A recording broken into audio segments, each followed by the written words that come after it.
রামচন্দ্র 14 বছর গেলেন চলেই বনে, তবুও কেন বসল না ভাই ভরত সিংহাসনে? কারণটা কি শুনবে নাকি? ভরত কি আর বোকা? সিংহাসনে ভর্তি ছিল অসংখ্য ছারপোকা।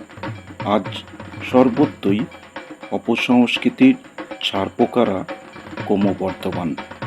তাই অসংখ্য অপসংস্কৃতির ছারপোকাদের উদ্দেশ্যে আমাদের জেহাদ ছারপোকা নিধন ও সুস্থ সংস্কৃতির প্রচার অব্যাহত থাক।